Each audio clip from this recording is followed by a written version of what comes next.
Good morning friends. मैं अशोक पाल आपका स्वागत करता हूं अपने यूट्यूब चैनल संधान एडुकॉम में। दोस्तों, मैं आपको हिंदी के साथ डील करूंगा और अभी आपकी जो हाल ही में वैकेंसी आ रही है पुलिस में हिंदी से रिलेटेड आपके जितने भी क्वेश्चन होंगे, जितनी भी क्वेरियां हैं, हम आपको इसमें डील करेंगे और आपको बताएंगे। तो बच्चों, हम हिंदी स्टार्ट करने जा रहे हैं और ये ध्यान रखना, जिस भी बच्चे को आता है या नहीं आता है, मैं ये मान के चलूंगा कि मैं जितने बच्चों को, उन बच्चों के लेके साथ में चलेंगे जिन बच्चों ने आज तक कभी हिंदी पढ़ी नहीं है, उनको ये तक नहीं मालूम है हिंदी में क्या सिलेबस होता है, क्या सिलेबस नहीं होता है। तो मैं अशोक पाल आपको सिलेबस के साथ साथ विथ कोर्स और एक एक चैप्टर के साथ साथ उसकी प्रैक्टिस के साथ, उसका ग्रामर के साथ आपको डील करूंगा, जिससे कि आपको क्वेश्चन आने वाले पेपरों में एक भी क्वेश्चन आपका छूटे नहीं।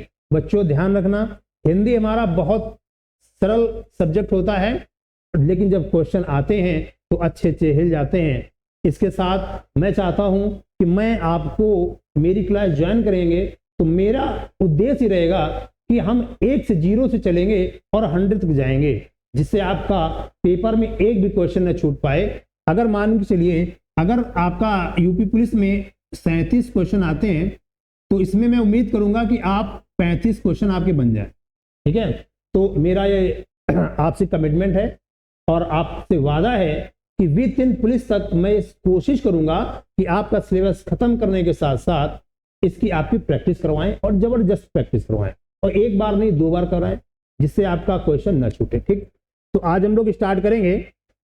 ये हिंदी का पहला दिन है हम लोगों का, और पहले दिन के साथ साथ हम लोग इसमें स्टार्ट करते हैं बेटा हिंदी। ठीक, तो सबसे पहले तो हम लोग नंबर 1 से स्टार्ट करेंगे।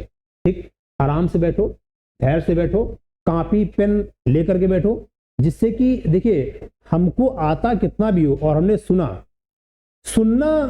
एक अलग है, लिखना एक अलग है। आपने सुन लिया और सुन करके चले गए, 5 मिनट बाद आप आएंगे तो मोस्टली वो 50% चीजें आपको याद रहेंगी। आप लिख लेंगे तो जो चीज आप भूलेंगे वो दोबारा आप रिवाइज कर सकते हैं। तो रिवाइज कर सकते हैं और हर 15 दिन में रिवाइज कर सकते हैं, हर 1 महीने में रिवाइज कर सकते हैं। जब आपका विचार बने पढ़ने का तब रिवाइज कर सकते हैं। तो मेरा आपसे अनुरोध है कि आप पेन और कॉपी लेकर के बैठें, जिससे मैं जो बोर्ड पे बताऊं उसको आप लिखते चले। ठीक, चलिए स्टार्ट करते हैं। पहला सेशन है हमारा, कोई हड़बड़ाने की आवश्यकता नहीं है, ना हमें ना आपको, आराम से चलेंगे, एक एक पॉइंट लेकर के चलेंगे। ठीक, तो सबसे पहली बात आती है हिंदी। ठीक, क्योंकि हिंदी हम लोग पढ़ेंगे तो हिंदी जान लेते हैं, हिंदी हम लोग जान लेते हैं बच्चों कि हिंदी। ठीक, देखो अब आपसे पूछा जाए कि भाई सर हिंदी की उत्पत्ति कहां से समझी जाती है या कहां से मानी जाती है। ठीक, तो अगर आपसे कोई पूछता है कि सर हिंदी की मूल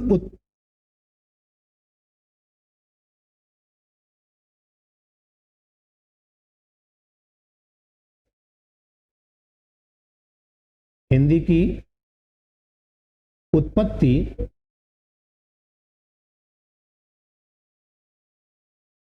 किस संस्कृति से मानी जाती है, किस संस्कृति से मानी जाती है।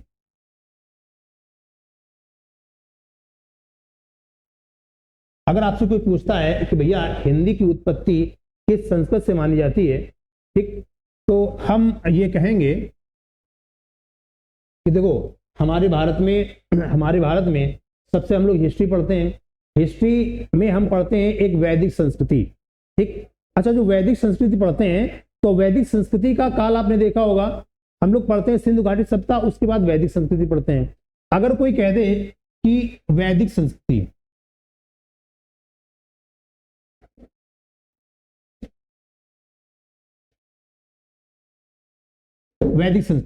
अगर आपसे पूछा जाए वैदिक संस्कृति का काल क्या है, ठीक, तो हम लोग क्या बताएंगे भैया, हम लोग ये बताएंगे कि 1500 ईसा पूर्व से 600 ईसा पूर्व, और इसी काल के बीच में हिंदी की उत्पत्ति हुई। उसका रीजन ये है कि देखिए इस वैदिक काल जो 1500 ईसा पूर्व से स्टार्ट हुआ, यहीं पर हमारे आर्यन से आए। इन्होंने क्या करी, वेदों की रचना करी। वेद लिखे गए 4, ठीक। पहला कौन सा, ऋग्वेद, ठीक। दूसरा यजुर्वेद, सामवेद, अथर्ववेद। यहीं पर लगभग जब वेदों का निर्माण हुआ तो हिंदी की उत्पत्ति ये मानी जाती है कि लगभग 1500 से, जब लोग ऋग्वैदिक काल पढ़ते हैं बेटा, ठीक, हम लोग पढ़ते हैं ऋग्वैदिक काल, जब पढ़ते हैं तो ये हम पढ़ते हैं 1500 से 1000 ईसा पूर्व पढ़ते हैं, ठीक है। अच्छा, अब किसी भी संस्कृति जब प्रारंभ होता है और प्रारंभ होने के बाद जब वो चरम सीमा पर आती है तब उसकी उत्पत्ति वहीं से मानते हैं। सिंपल सी बात है। तो देखो, जब हम लोग क्या मानते हैं, अगर आपसे पूछा जाए कि हिंदी की उत्पत्ति किस संस्कृति मानी जाती है, तो हम लोग क्या बताएंगे, वैदिक संस्कृति बताएंगे। और सन क्या बताएंगे, 1000 ईसा पूर्व। क्या बताएंगे, वैदिक संस्कृति बताएंगे बेटा।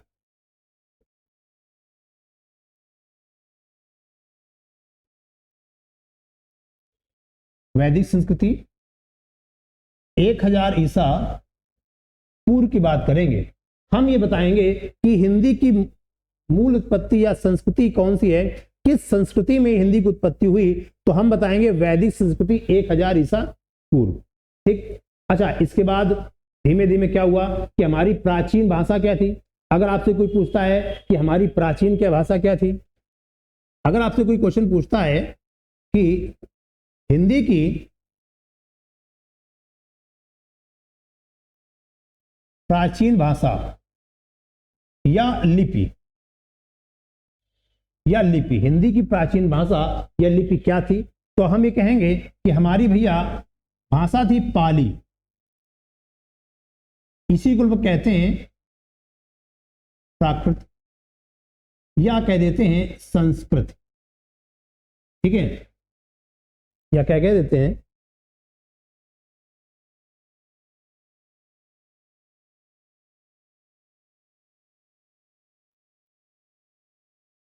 तो इसी में एक और जोड़ देते हैं,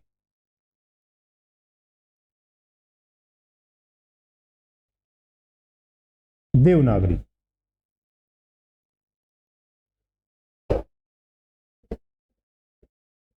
ठीक, देवनागरी। अच्छा, अगर आपसे पूछी जाए कि हिंदी की मूल उत्पत्ति है, हिंदी की मूल उत्पत्ति क्या है, अगर आपसे कोई पूछता है कि हिंदी की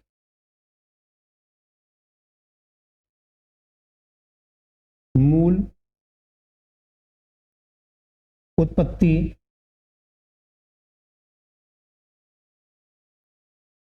कहां से मानी जाती है,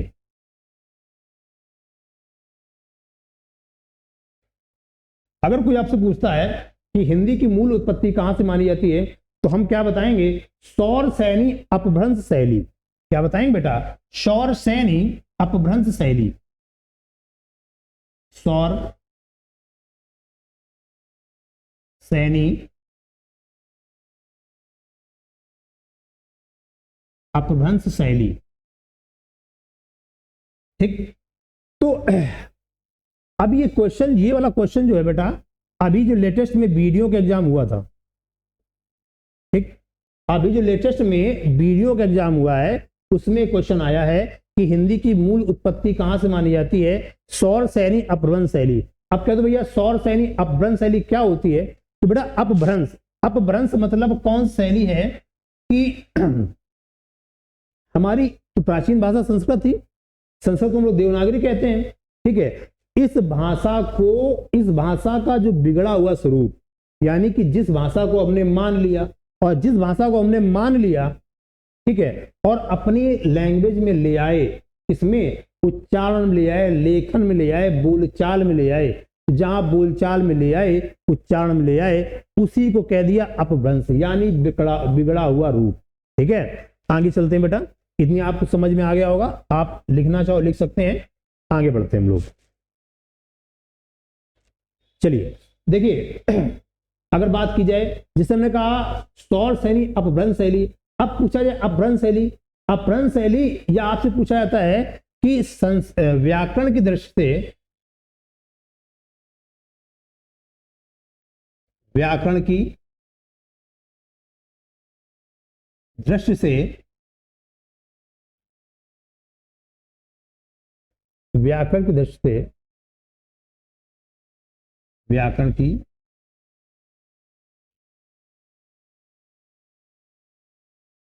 दृष्टि से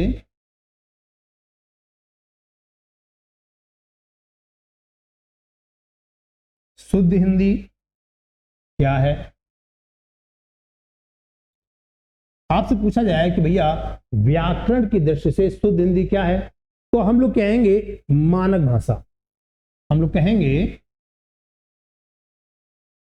मानक भाषा, और मानक भाषा ही को ही हम लोग कहते हैं खड़ी बोली।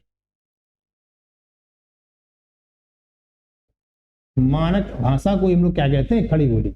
अब पूछा जाए मानक भाषा और खड़ी बोली क्या होती है।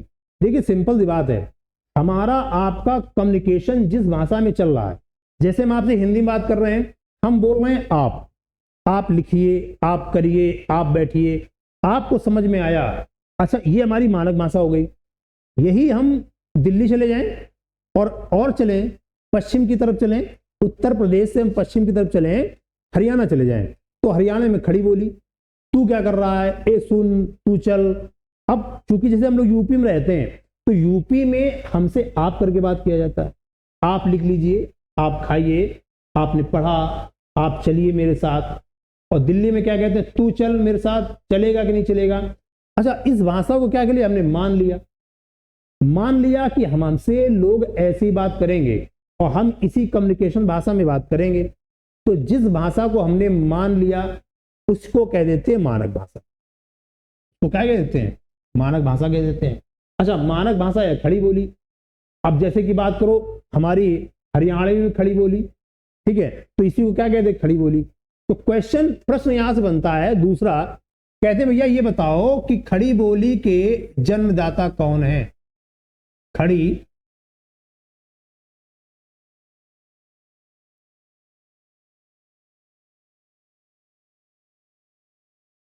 बोली के जन्मदाता किसे माना जाता है, किसे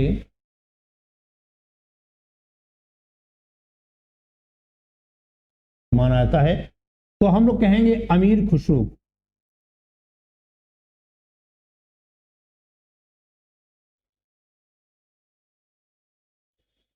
ठीक, अमीर खुसरो को कहते हैं। ठीक, आपसे पूछा जाए खड़ी बोली के जन्मदाता किसे माना जाता है, तो हम बताएंगे अमीर खुसरो को कहेंगे। ठीक,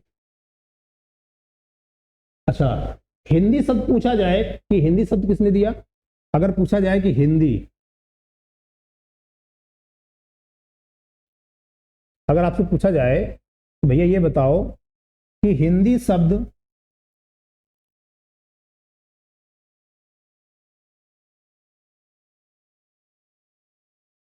किसने दिया, तो हम कहेंगे अमीर खुसरो ने।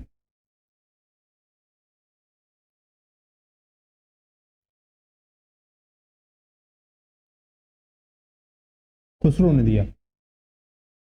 ठीक, अच्छा देखो अगर बात की जाए हिंदी शब्द, हम लोग बात करते हैं हिंदी, और अपनी भाषा को भी क्या कहते हैं, हिंदी कहते हैं। क्या ये हिंदी सही है, हमारी जो लैंग्वेज है क्या हिंदी है। ठीक, तो हम लोग इसको बिल्कुल नहीं कह सकते हो कि जो हम लोग बोलते हैं हिंदी। हिंदी तो नाम हमको दिया गया, हिंदी नाम किसने दिया, हिंदी नाम दिया इन्हीं ये मुसलमानों ने दिया। क्योंकि देखिए हम लोग जहां निवास करते थे, तो ये हमारी सिंधु नदी बहती है और हम लोग निवास यहाँ करते थे, और जितने हमारे यहाँ अरब लोग आए, अरबियन कंट्रीज आई, ठीक है, अच्छा हमारे तुर्क आए, तुर्क आए तो इनका भाई सिंपल सी बात है, हम लोग रहते हैं सिंधु नदी के किनारे, तो इन लोगों को ना हम लोगों की भाषा पता थी, ना हम लोगों की लैंग्वेज पता थी, और ना इस स्थान का नाम पता था जहां हम लोग रहते हैं। तो सिंपल सी बात है, हम लोग जहां से जो व्यक्ति आता है उसको उसी का नाम दे देते हैं। जैसे कोई हरियाणवी बोल रहा है तो हम लोग क्या कहेंगे कि भैया हरियाणवी है, हरियाणा से आया हुआ है, ठीक है। और दिल्ली है, अच्छा बुंदेलखंडी बोल रहा है यानी बुंदेलखंडी है। इसी प्रकार से जब लोग ये अरबी लोग आए और तुर्की लोग आए, इन लोगों ने क्या कहा कि ये सिंधु नदी के किनारे रहने वाले हैं, तो ये लोग सिंधु नदी वासी हैं और सिंधु भाषा बोलते हैं। अब चूंकि कहा जाता है इनका सा साइलेंट था, और जब इनका सा साइलेंट था तो सा साइलेंट से होने के साथ साथ इनका हो गया इंदू। क्या हो गया? इंदू, इंदुवासी हो गए। अच्छा, इंदू से बन गया हिंदी। यही जो इंदू, सिंधु सा साइलेंट था, सा से हमारा बन गया इंदू, इंदू नदीवासी, ठीक है। अच्छा इंदू, अब आपसे पूछा है इंदू, इंदू शब्द कहां से मिला? तो देखो जैसे हमारे यहाँ भारत में जब मुस्लिमों का शासन हुआ, अब हम लोग ये पढ़ चुके हैं और हिस्ट्री में पढ़ते भी हैं कि मुस्लिमों का शासन कहां से प्रारंभ हुआ भारत में। तो सबसे पहले हम लोग क्या सन जानते हैं? 1206 से, ठीक। 1206 से क्या हुआ भैया? दिल्ली सल्तनत की स्टार्टिंग हुई और यहीं से मुस्लिमों का क्या हुआ? शासन हुआ। तो अब हिंदू या हिंदी ये शब्द कहां से मिले हमको, इसकी बात करते हैं। तो देखो 1206 से स्टार्टिंग हुआ दिल्ली सल्तनत, और दिल्ली सल्तनत जब स्टार्ट होता है तो इसको हम लोग कहते हैं 13वीं शताब्दी। क्या कहते हैं बेटा? 13वीं, इसको हम कहते हैं 13वीं शताब्दी। 13वीं शताब्दी के एक विद्वान थे मोहम्मद औफी। मोहम्मद औफी 13वीं सदी के विद्वान थे, कवि थे मोहम्मद औफी। सर्वप्रथम इन्होंने ही हमारे लोगों को, हमारी भाषा को हिंदवी कहा।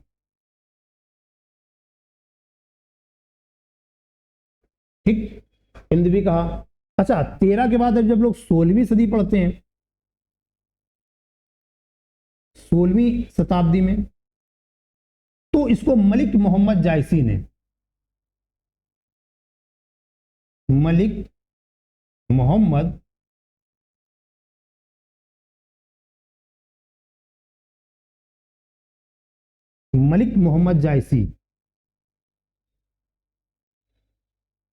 जायसी ने भी इसको हिंदवी कहा। ठीक, 13वीं सदी में औफी ने हिंदवी कहा और 16वीं सदी में मलिक मोहम्मद जायसी ने भी इसको क्या कहा? हिंदवी कहा। ठीक है। अच्छा जब हम लोग 18वीं शताब्दी आते हैं, 18वीं शताब्दी में अंग्रेजों ने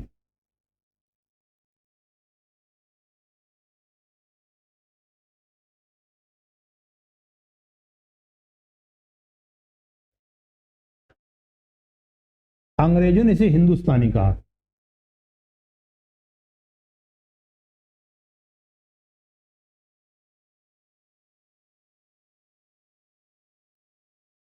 अंग्रेजों ने क्या कहा? इसे हिंदुस्तानी कहा।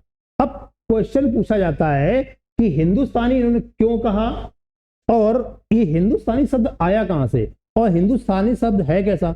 अगर कोई आपसे पूछता है कि भैया ये वाला जो हिंदुस्तानी शब्द है ये कैसा शब्द है, तो हम लोग बताएंगे भैया ये फारसी शब्द है। कैसा शब्द है बेटा? ये फारसी शब्द है। और ये बना कैसा? भाई हमारे जब भारत में अंग्रेज आए तो मुस्लिम प्रासंगिक थे और मुस्लिम फारसी भाषा बोल रहे थे उस समय, और ये लोग क्या कह रहे थे? हम लोग हिंदवी हिंदवी बोलते थे, और हिंदवी से हुआ हमारे भारत में ये हुआ कि भाई ये लोग हिंदी बोलते हैं, हिंदी बोलते हैं और हिंदू हैं, हिंदी बोलते हैं, हिंदू हैं, और इनका जो स्थान हुआ इसी को टोटल अंग्रेजों ने क्या कह दिया? हिंदुस्तान।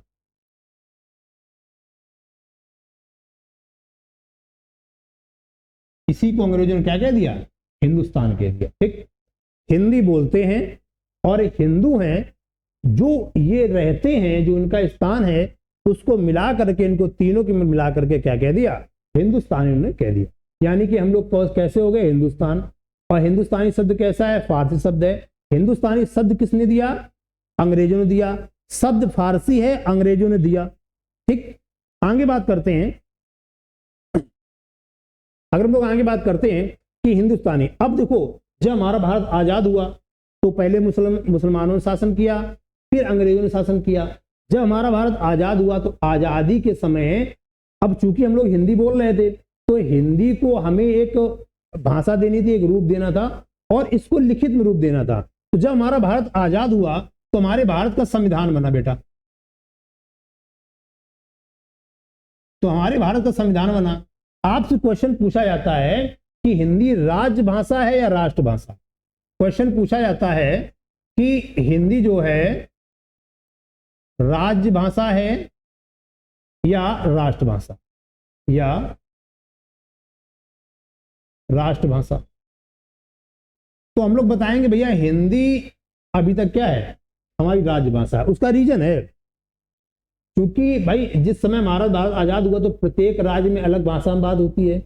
तमिलनाडु में अलग, कन्नड़ में अलग, ठीक है। तो जिस समय संविधान बना उसमें 14 भाषाओं का जिक्र था और 14 भाषाओं का जिक्र था और भाषा थी, लेकिन उनका इतना उच्चारण नहीं था और उतना प्रभुत्व नहीं था। तो हम लोगों ने क्या किया, जब हमारा संविधान बना, ठीक है, तो संविधान में पूछा जाता है कि हिंदी को किस आर्टिकल में, किस भाग में स्थान दिया गया। तो हम लोग कहेंगे कि संविधान में भाग 17 अध्याय 1, अध्याय 1 भाग 17 अध्याय 1 और आर्टिकल 343 का के तहत हिंदी को का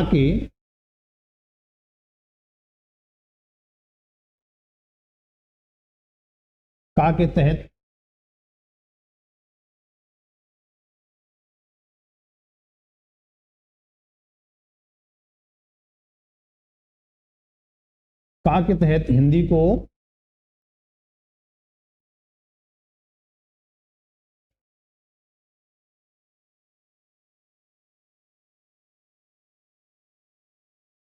राजभाषा का दर्जा दिया गया।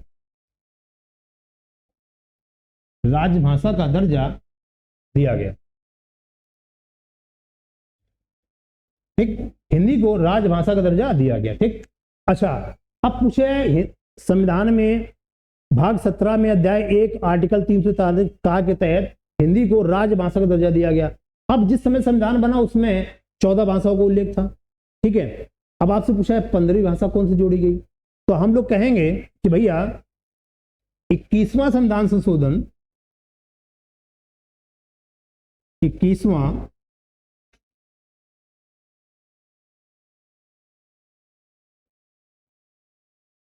(1967) में 15वीं भाषा जोड़ी गई,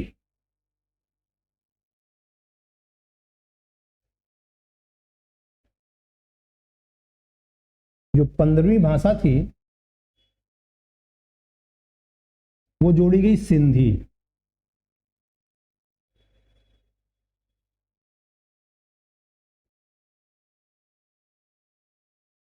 अच्छा, कभी कभी पूछता है कि भैया ये बताओ कि सिंधी की भाषा क्या है, सिंधी की मूल लिपि क्या है। तो देखो क्वेश्चन आपसे सिंधी की मूल लिपि पूछा जाएगा, जैसे हमारी हिंदी की मूल लिपि पूछी जाती है। तो हिंदी की मूल लिपि क्या है? पाली है, प्रकृति है, संस्कृत है, हम लोग देवनागरी भी कहते हैं। और मूल उत्पत्ति पूछे तो अपभ्रंश शैली या सौर शैली कहते हैं। अब सिंधी की मूल उत्पत्ति क्या है? तो सिंधी, सिंपल सी बात समझो कि अगर कोई पूछे कि सिंधी की मूल उत्पत्ति क्या है तो हम लोग कहेंगे सिंधी की मूल उत्पत्ति सिंधी है।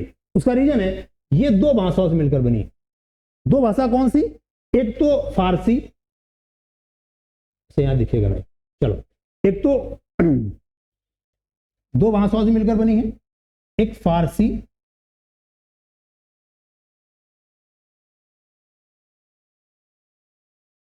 प्लस हिंदी।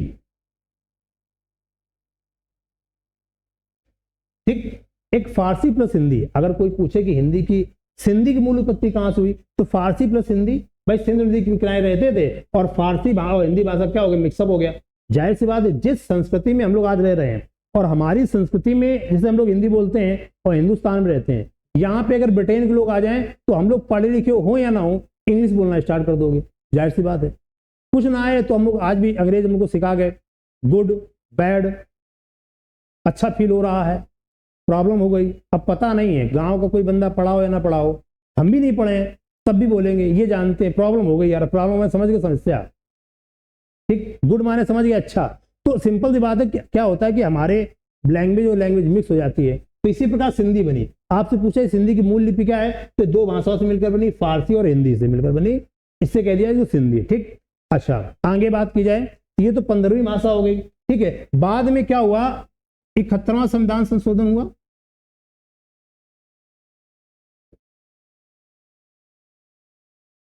इकहत्तरवां संविधान संशोधन हुआ 1992 में। इसमें बेटा 3 भाषा जोड़ी गई, एक मणिपुरी,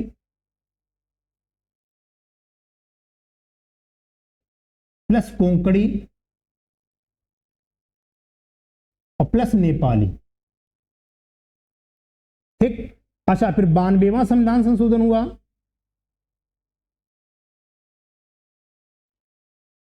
बानवेवां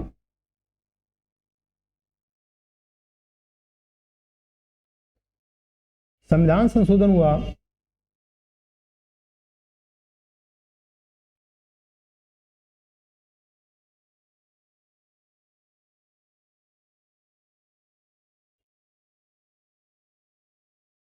संविधान संशोधन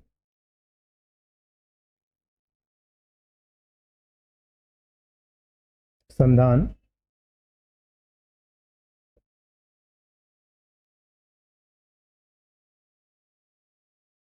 संशोधन हुआ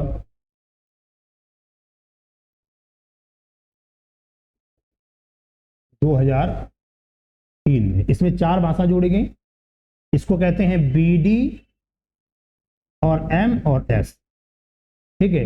यानी कि इसको आगे बढ़ाएंगे हम लोग।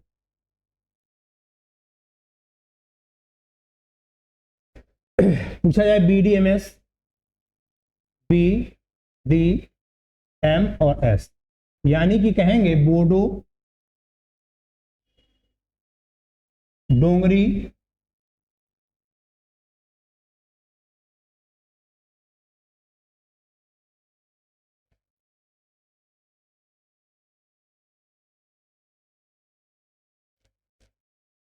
बोडो,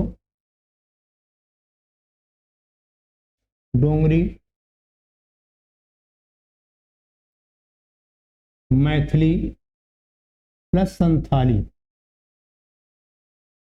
ठीक। ये 4 भाषा बोली गई, 4 भाषा जोड़ी गई। फिर आपसे क्वेश्चन पूछा जाता है कि जो भाषा है, भाषा हम लोग बोलते हैं ना, भाषा कहा जाता है कि भाषा शब्द कहां से लिया गया, कहां से लिया गया, ठीक। भाई हमारा संविधान संशोधन हुआ,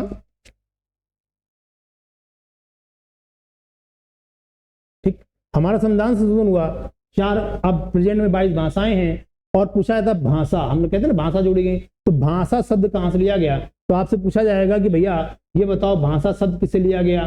भाषा शब्द बेटा अगर पूछा जाता है तो हम लोग ये बताएंगे कि जो भाषा शब्द है,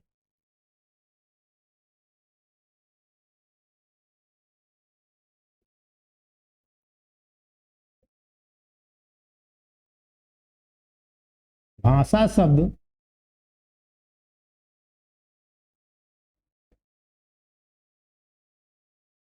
संस्कृत के भाष्य धातु से लिया गया। कहां से लिया गया, संस्कृत के भाष धातु से लिया गया। अच्छा भाषा का मतलब क्या होता है, संस्कृत के भाष धातु से लिया गया। भाषा का मतलब क्या होता है कि वाणी की अभिव्यक्ति, वाणी की अभिव्यक्ति, यानी कि बोलने की स्वतंत्रता। भाषा का मतलब होता है बोलने की स्वतंत्रता, ठीक है। तो ये भी क्वेश्चन आता है कि भाषा शब्द कहां से लिया गया, तो हम लोग क्या बताएंगे कि भाषा शब्द संस्कृत के भाष धातु से लिया गया, ठीक। अच्छा अगर पूछा जाता है कि भाषा की मूल इकाई बताओ भैया, अगर यहीं से क्वेश्चन बनता है कि भाषा की मूल इकाई बताओ। अगर पूछा जाता है कि भाषा की मूल इकाई बताओ, तो बेटा हम लोग क्या बताएंगे कि भाषा की मूल इकाई क्या होती है? वर्ण होती है बेटा। भाषा की मूल इकाई क्या होती है? वर्ण। ठीक, भाषा की मूल इकाई क्या होती है? वर्ण। आपसे पूछा है वर्ण क्या होते हैं, तो बेटा वर्ण जिनके खंड ना किए जा सके, जिनके खंड ना किए जा सके, यानी कि अखंडित ध्वनि को क्या कहेंगे? वर्ण कहते थे। ठीक है, चलिए अगर पूछा जाए कि वर्ण और वर्णमाला किसे कहते हैं, तो वर्णों के व्यवस्थित समूह को, वर्णों के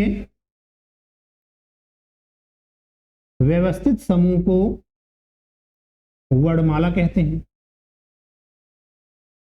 यहीं से पूछा जाएगा कि वर्ण कितने प्रकार के होते हैं, तो हम बताएंगे वर्ण 2 प्रकार के होते हैं। अब यहीं से आपकी स्टार्ट होगी वर्णमाला। क्या स्टार्ट होगी? वर्णमाला स्टार्ट होगी, जिसमें हम आपको ये बताएंगे वर्ण 2 प्रकार के होते हैं, स्वर और व्यंजन। फिर हम आपको ये बताएंगे स्वर कितने प्रकार के होते हैं, इनका उच्चारण स्थान क्या है, मुख विवर के आधार पर, जीभ के आधार पर और होठों के आधार पर। उसके बाद व्यंजनों की बात करेंगे, व्यंजनों का उच्चारण स्थान बताएंगे, व्यंजन कितने प्रकार से होते हैं, इनका मूल उत्पत्ति ध्वनि कहां से है, कहां से इनका उच्चारण किया जाता है। ठीक है, इसके बाद वर्ड को जोड़कर शब्द बताएंगे, शब्द के रूप बताएंगे, संज्ञा सर्वनाम सब लोग आगे बात करेंगे। तो ये कुछ बेसिक था, हम लोग बिल्कुल 0 से लेकर के चलेंगे और 100 तक जाएंगे। ठीक, आपका जो भी क्वेरी हो आप इससे पूछ सकते हैं, कमेंट कर सकते हैं, और मैं कोशिश करूंगा कि आपकी छोटी से छोटी जो प्रॉब्लम है उसको सॉल्व करें और बताने की कोशिश करें हम लोग। ठीक है, तो इसी के साथ आज का वीडियो हम खत्म करते हैं यहीं पर। अच्छे से पढ़िए। धन्यवाद, नमस्कार।